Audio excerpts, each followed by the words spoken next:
എനിക്ക് RSSകാരോടും എന്നെ വെല്ലുവിളിച്ചവരോടും പറയാനുള്ളത്, പിണറായി വിജയൻ എന്ന ഞാൻ ഒരു ദിവസം രാവിലെ പെട്ടെന്ന് മുഖ്യമന്ത്രി കസേരയിൽ ആകാശത്തുനിന്ന് പൊട്ടി വീണ് ഇരുന്നയാളല്ല.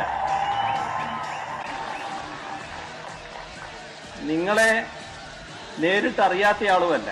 ആരെ? RSSനെ. അതും നിങ്ങളെ കണ്ടുകൊണ്ടും അറിഞ്ഞുകൊണ്ടും തന്നെയാണ് എന്റെ ഇതേവരെയുള്ള രാഷ്ട്രീയ പ്രവർത്തനം നടന്നിട്ടുള്ളത്.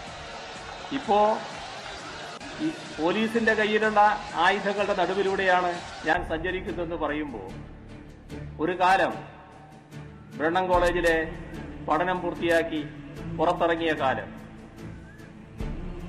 ആ കാലം ഈ പറയുന്ന RSSകാർക്ക് അറിയില്ലെങ്കിൽ പഴയ RSSകാരോട് ചോദിക്കണം.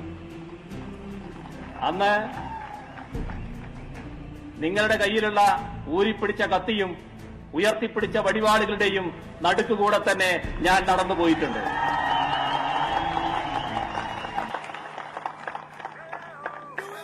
അന്ന് നിങ്ങൾക്കൊന്നും ചെയ്യാൻ കഴിയാത്ത ഒരു കൂട്ടര് ഇപ്പോ എന്ത് ചെയ്തു കളയുന്നാണ്?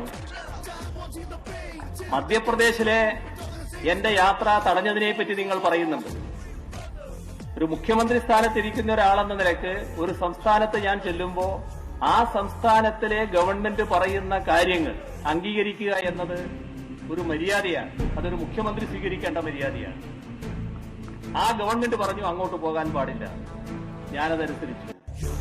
മുഖ്യമന്ത്രി അല്ലാത്ത പിണറായി വിജയനാണെങ്കിൽ ഇന്ദ്രചന്ദ്രന് എന്നെ തടയാനാകില്ല എന്നത് നിങ്ങൾ മനസ്സിലായിക്കോളണം. അതുകൊണ്ട് ആ വിരട്ടലൊന്നും ഇങ്ങോട്ട് വേണ്ട. എന്തിന് വെറുതെ അത്തരം പ്രയോഗങ്ങൾ നടത്തുന്നു?